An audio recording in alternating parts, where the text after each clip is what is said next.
नमस्कार दोस्तों। Indian students ने एक बार फिर से अपनी एक्सपर्टीज़ और अपना जो दबदबा है वो पूरी दुनिया में दिखा दिया है। देखो, इंडियन स्टूडेंट्स को हमेशा से जाना जाता है मैथमेटिक्स के लिए, साइंस स्ट्रीम्स के लिए। साइंस एंड टेक्नोलॉजी डिपार्टमेंट में जो इंडियंस ने किया है जो कारनामा, वो और कोई कंट्री करने में सफल नहीं रह पाई है। और अब तो ये इसका बोलाबाला यूएस में भी होने लगा है।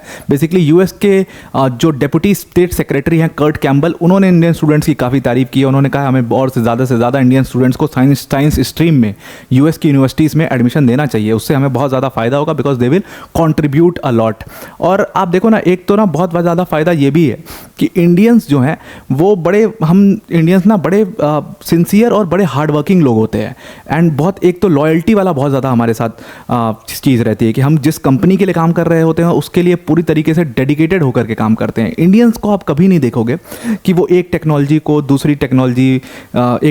चोरी करे और वो दूसरी कंपनी को ले जा करके बेचे। ये सारी चीज़ों में इंडियंस पर बहुत कम, मतलब मैं ऐसा नहीं कह रहा हूँ कि एकदम नहीं होता है, बहुत कम इल्ज़ाम लगते हैं। वहीं चाइना की जब बात आती है, क्योंकि चाइना के सबसे ज़्यादा स्टूडेंट्स यूएस में पढ़ते हैं, तो चाइना की जब बात आती है तो कहीं ना कहीं चाइना का जो दामन है उस पर बहुत सारे दाग हैं उस चीज़ को लेकर के। और वही उन्होंने यहाँ पर एग्जैक्टली किया।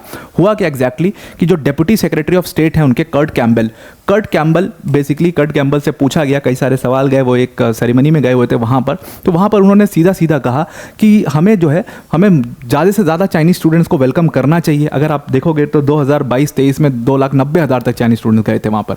तो हमें ज़्यादा से ज़्यादा चाइनीज़ स्टूडेंट्स को वेलकम करना चाहिए, लेकिन जिस फील्ड में उनको वेलकम करना चाहिए वो सिर्फ ह्यूमैनिटीज़ होना चाहिए। हमें लिमिट करना चाहिए कि चाइनीज़ स्टूडेंट जो हैं वो ज़्यादा साइंस के स्ट्रीम में ना एडमिशन ले पाएँ। क्यों ना ले पाएँ, उसका बहुत बड़ा कारण है। उन्होंने कहा कि जैसे चाइनीज़ स्टूडेंट्स के पास हमारी टेक्नोलॉजी का एक्सेस होगा, हमारी सेंसिटिव इंफॉर्मेशंस का एक्सेस होगा, तो उसका चोरी होने का बहुत ज़्यादा वो रहता है कि वो अपनी कंट्री में जाएंगे और फिर वहाँ वो चीज़ अपनी गवर्नमेंट के साथ शेयर करेंगे। वो नई कंपनी खोलेंगे, हमारी टेक्नोलॉजी को यूज़ करके वहाँ पर अपनी नई कंपनी खोलेंगे, बिल्कुल हमारे प्रोडक्ट से सेम मिलता जुलता प्रोडक्ट बनाएंगे और हमसे बहुत सस्ते रेट में बेचेंगे पूरे मार्केट में। और चाइना तो इसके लिए जाना जाता है, कॉपी कर लो, बिल्कुल एकदम एज इट इज़ कॉपी करके सेम प्रोडक्ट निकालो एज इट इज़ कॉपी करके, लेकिन इतना सस्ता रेट रहेगा, चले तो चांद तक नहीं तो रात तक, वो वाला हिसाब रहता है चाइना का। तो वो वैसे प्रोडक्ट्स बना करके और मार्केट को डिसरप्ट करने की कोशिश करते हैं, तो उसके लिए वो बहुत ज़्यादा बदनाम है। तो उसी चीज़ पर उन्होंने कहा कि हमें कहीं ना कहीं सिक्योरिटी कंसर्न्स को देखते हुए चाइनीज़ स्टूडेंट का जो एडमिशन है यूएस में हायर एजुकेशन में, उसको लिमिट कर देना चाहिए और उनको सिर्फ ह्यूमैनिटीज़ तक लिमिट करना चाहिए, साइंस में लिमिट कर देना चाहिए। और ज़्यादा से ज़्यादा हमें दूसरी तरफ इंडियन स्टूडेंट्स को बुलाना चाहिए, क्योंकि इंडिया के जो स्टूडेंट्स हैं जब वो आकर के यूएस की यूनिवर्सिटीज़ में पढ़ेंगे तो वो जो इंडियन स्टूडेंट्स होते हैं, एक तो वो साइंस एंड टेक्नोलॉजी में बहुत ही बेहतरीन होते हैं, मैथमेटिक्स में बहुत ही बेहतरीन होते हैं, और जब वो यहाँ पर यूएस में आकर के पढ़ेंगे तो वो एक बहुत बड़े एसेट बन करके रहेंगे यूएस के लिए, हमेशा यूएस के लिए काम करेंगे और उसके लिए एसेट बनेंगे। अभी कुछ दिनों पहले बयान आया था कि जो इंडियन स्टूडेंट्स हैं वो जाते हैं और मिलियनियर्स एंड बिलियनियर्स बन जाते हैं, वो अपने स्टार्टअप्स खोलते हैं और बिलियनियर्स बन जाते हैं यूएस से जा करके। तो उनको यूएस में रोकने की कोशिश करनी चाहिए। डोनाल्ड ट्रंप का ये बयान था। ठीक उसी तरीके से ये कर्ट कैम्बल ने भी सेम चीज़ कही है। अब देखो, चाइना के ना कम से कम 2,90,000, अगर आप साल 2022-23 का डेटा देखो तो 2,90,000 जो स्टूडेंट्स हैं वो यूएस में पढ़ते हैं। और कहीं ना कहीं चाइना के ऊपर ये हमेशा से इल्ज़ाम लगता रहता है कि उनके जो स्टूडेंट्स होते हैं, when they learn the important technologies, when they know about the sensitive information of the country, वो फिर अपनी कंट्री में वापस जाते हैं और वहाँ पर उसको डिस्क्लोज करके, उसको किसी तरीके से गलत तरीके से यूज़ करके अपनी कंपनीज खोल के हर तरीके से मार्केट को, कंट्री को डिसरप्ट करने की कोशिश करते हैं। ऐसा कहना है कर्ट कैम्बल का। जितने लोग भी एकेडमिया के या सिविल सोसाइटी के लोग हैं, उन्होंने कहा कि जैसे जैसे यूएस और चाइना के रिलेशंस खराब होते जा रहे हैं, तो ये आगे चल करके एक बहुत बड़ा कंसर्न बनेगा कि कितने स्टूडेंट्स उस कंट्री के हायर एजुकेशन में पढ़ रहे हैं इस कंट्री में।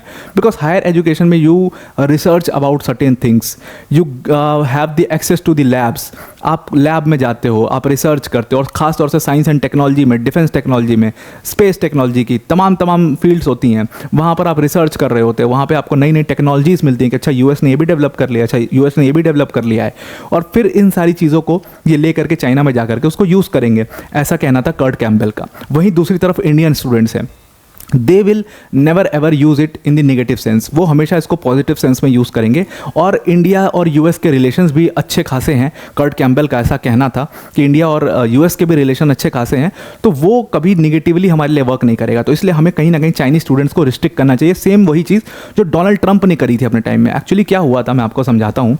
डोनाल्ड ट्रंप ने ना कई सारे बहुत अच्छे अच्छे डिसीजंस लिए हैं। अभी देखो ये कर्ट कैम्पबेल जो ये कह रहे हैं या डोनाल्ड ट्रंप ने जो किया था वो क्यों किया था, मैं आपको समझाता हूँ। पहले आप ये समझ लो डोनाल्ड ट्रंप ने किया क्या था। डोनाल्ड ट्रंप ने क्या किया कि अपनी जो उनकी एडमिनिस्ट्रेशन थी, जब वो 2018 में पावर में आए थे, तो उन्होंने 2-3 बहुत बड़े काम किए थे। एक तो उन्होंने दोहा डील किया था, जिसकी वजह से अफगानिस्तान का प्रॉब्लम सॉल्व हुआ, मतलब अमेरिका वहाँ से बाहर निकला। सॉल्व तो खैर क्या ही हुआ, अमेरिका वहाँ से बाहर निकला, तालिबान की वहाँ पे सरकार बन गई। एक तो उन्होंने ये बहुत मेजर डिसीजन लिया था। दूसरा सबसे मेजर डिसीजन लिया था माइक्रोचिप इंडस्ट्री से लेकर के। अगर आप इंपॉर्टेंस समझते होगे माइक्रोचिप की, तो अगर मैं बहुत हल्के में आपको बताऊं तो समझ लो माइक्रोचिप हमारे आज के मॉडर्न डे टेक्नोलॉजी के लिए सबसे इंपॉर्टेंट चीज़ है। चाहे मैं ये कैमरा यूज़ करके वीडियो रिकॉर्ड कर रहा हूँ, ये ट्यूबलाइट्स जल रही हैं ऊपर, जो भी चीज़, लैपटॉप यूज़ हो रही है, फ़ोन यूज़ हो रहा है, हर जगह पे वो माइक्रोचिप का यूज़ है कहीं ना कहीं। तो वो समझ लो आपकी वो सबसे इंपॉर्टेंट चीज़ है। और अगर आपको पता होगा माइक्रोचिप की प्रोसेसिंग के बारे में या उसको मैन्युफैक्चर कैसे किया जाता है उसके बारे में, तो आपको ये मालूम होगा कि इसमें कुछ कंट्रीज़ का मोनोपोली है। जैसे यूएस की मोनोपोली है माइक्रोचिप की डिज़ाइन में, जो अब नहीं रही, वो मोनोपोली टूट गई है, लेकिन एक टाइम से हुआ करती थी यूएस की मोनोपोली इसमें।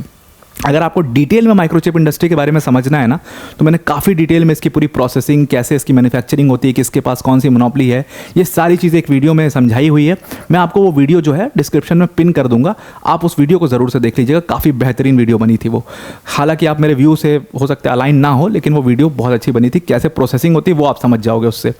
तो माइक्रोचिप पे आते हैं वापस। तो इसको क्या किया था उन्होंने कि क्योंकि यूएस के पास इसके डिज़ाइन का मोनोपोली था, तो चाइना को माइक्रोचिप बनाने के लिए यूएस पे डिपेंडेंट होना पड़ता था। अब वहाँ पर ना क्या हुआ था, एक पोचिंग का सीन हो गया था। पोचिंग मतलब क्या होता है कि एक कंपनी में एक चाइनीज़ एम्प्लॉय काम करता था, और वो ASML नाम की कंपनी थी, नीदरलैंड की लिथोग्राफी करने वाली मशीन बनाती थी वो। उस कंपनी से वो चाइनीज़ एम्प्लॉय बाहर निकला और अपने साथ 2 और चाइनीज़ को बाहर ले आया। उसके बाद वो गए और चाइना में, मैं ये आपको बहुत शॉर्ट में बता रहा हूँ, हालांकि ये बहुत लंबी कहानी है। तो वो गए चाइना के अंदर में, चाइनीज़ गवर्नमेंट से बात करी, उनको वो सारी टेक्नोलॉजी दी और अपनी एक कंपनी खोल दी। अब उसके बाद वो लोग माइक्रोचिप बनाने के एक स्टेप और क्लोजर आ गए थे। अब उसके बाद क्या हुआ कि उन्होंने फिर हवाई कंपनी का, आपने सुना है नाम, चाइनीज़ कंपनी है, उसने क्या किया कि फिर ये माइक्रोचिप का जो डिज़ाइन था, जिसकी यूएस के पास मोनोपोली थी, उस पर लिमिट लगा नहीं रखा था यूएस ने। तो उन्होंने यूएस की कई सारी कंपनीज से वो डिज़ाइन खरीद लिए और वो अपनी माइक्रोचिप बनाने लगे। तो डोनाल्ड ट्रंप जब 2018 में पावर में आए, 19 में उन्होंने ठीक 1 साल बाद इस चीज़ पर बैन लगा दिया कि कोई भी यूएस कंपनी जो है वो अपने डिज़ाइन माइक्रोचिप के वो चाइनीज़ कंपनीज़ को नहीं बेचेगी या चाइनीज़ कंपनीज़ के साथ डील नहीं करेगी, क्योंकि ये चाइनीज़ कंपनीज़ जो है वो अपनी गवर्नमेंट को बेच देती हैं ये सारी चीज़ें, और सारी सेंसिटिव इंफॉर्मेशन जो है वो गवर्नमेंट के पास पहुंच जाती है। तो कोई भी ये नहीं बेचेगा। तो ये 2 बहुत इंपॉर्टेंट डिसीजन उन्होंने लिए थे। तीसरा उन्होंने बहुत इंपॉर्टेंट डिसीजन ये लिया था कि अगर हमें यूएस की एक्सपर्टीज़ या यूएस की जो इंटेलेक्चुअल प्रॉपर्टी है उसको बचाना है और चाइनीज़ एस्पियोनाज से बचना है, तो हमें कहीं ना कहीं चाइनीज़ स्टूडेंट्स जो हायर एजुकेशन में आकर के यूएस में पढ़ रहे हैं, क्योंकि जासूसी का ना बहुत इल्ज़ाम लगता है इन लोगों पर कि ये यहाँ से चीज़ों को देखते हैं, सीखते हैं और उसके बाद जाकर अपनी गवर्नमेंट को बताते हैं।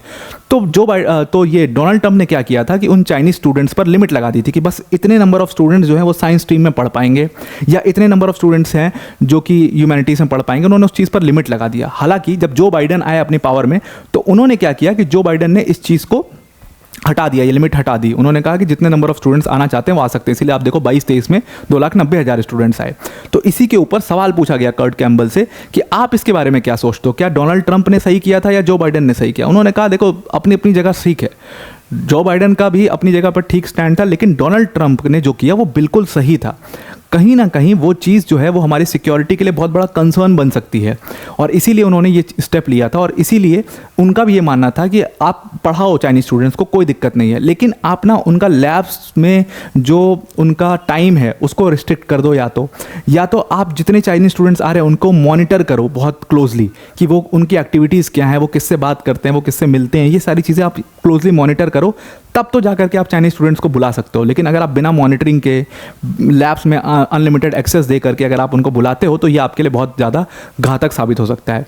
इनफैक्ट चाइनीज़ स्टूडेंट्स के बजाय वही कर्ट कैम्बल कह रहे हैं कि आपको इंडियन स्टूडेंट्स को ज़्यादा से ज़्यादा वेलकम करना चाहिए और ज़्यादा मोटिवेट करना चाहिए कि इंडियन स्टूडेंट्स यहाँ पर आएँ, हायर एजुकेशन यहाँ पर लें। Because most of the Indian students क्या होता है 50, 60, 70% तक का रेशियो है कि जो हायर एजुकेशन लेने जाते हैं यूएस की टॉप यूनिवर्सिटीज़ में, उनको यूएस वहीं पर नौकरी दे करके रोक के बांध के रख लेने की कोशिश करता है, वापस अपने देश आने नहीं देता है, क्योंकि they are an asset to their economy. और इसीलिए वो ग्रीन कार्ड का पूरा सीन आपको पता है ये जो होता है।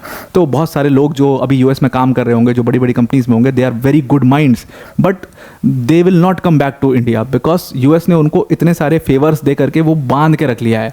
बिकॉज उनको पता है कि ये जो है, ये इंडियन माइंड्स जो हैं, ये बहुत ही साइंटिफिक माइंड्स हैं, बहुत ही मैथमेटिक माइंड है, और हमारी वैदिक मैथ्स तो वैसे भी पूरी दुनिया में फेमस है। तो ये हमारी इकॉनमी के लिए सिर्फ और सिर्फ एसेट बनेंगे, ये हमारे लिए कोई सिक्योरिटी कंसर्न नहीं बनेंगे, बल्कि चाइनीज स्टूडेंट्स हमारे लिए एक बहुत बड़ा सिक्योरिटी कंसर्न बनेंगे। तो कर्ट कैम्बल की ये बात सुन करके बीइंग एन इंडियन प्राउड भी होता है, बीइंग एन इंडियन एक थोड़ा सा सोचने वाली बात भी होती है कि हम इंडियंस हायर एजुकेशन के लिए वहाँ पर जाते हैं तो वहाँ पर हम रुक क्यों जाते हैं, हमें वापस आना चाहिए, बल्कि हमें कंट्रीब्यूट अपनी देश की इकॉनमी में कहीं ना कहीं करना चाहिए। तो आई होप आपको ये पूरा आर्टिकल समझ में आ गया होगा। अब इस वीडियो को एंड करने से पहले अनअकैडमी टीम की तरफ से एक छोटी सी अनाउंसमेंट है। देखो, अगर आपने यूपीएससी सीएससी का इस बार का प्रीलिम्स दिया है 2024 का, और आप एग्जाम क्लियर कर रहे हो, मेंस लिखने जा रहे हो, तो आपके लिए क्वालिटी एनरिचमेंट प्रोग्राम लेकर के आया अनअकैडमी, जो आपके मेंस की प्रिपरेशन के लिए, लास्ट मिनट प्रिपरेशन के लिए हेल्प करेगा। डिस्क्रिप्शन में उसकी लिंक दी है, उस पर जाकर के एक बार चेक कर लीजिएगा। इसके अलावा अगर आपका यूपीएससी सीएससी प्रीलिम्स 2024 क्लियर नहीं भी हो रहा है और आप दोबारा से मेहनत और लगन से 2025 का प्रीलिम्स देना चाहते हो, उसके अलावा या तो आप फ्रेशर हो और 2025 का प्रीलिम्स देना चाहते हो, तो इन दोनों केसेस में अनअकैडमी आपके साथ में, आपकी तैयारी में बिल्कुल आपके साथ में खड़ा है। जिस यूपीएससी सीएससी की प्रिपरेशन में आपके 1.5 लाख 2 लाख रुपए तक लग जाएंगे, उसके लिए अनअकैडमी ने आपके लिए बिगेस्ट एवर प्राइस ड्रॉप किया है, और हमारे सारे कोर्सेज हमने 24,999 में आपको प्रोवाइड करने का फिक्स किया है। मतलब इस प्राइस में 24,999 में आपको सारे बैचेस का अनलिमिटेड एक्सेस मिलेगा। अनलिमिटेड एक्सेस का मतलब ये है कि जितने भी बैचेस अनअकैडमी पर चल रहे होंगे यूपीएससी सीएससी के, सबका एक्सेस आपके पास प्रोवाइडेड होगा।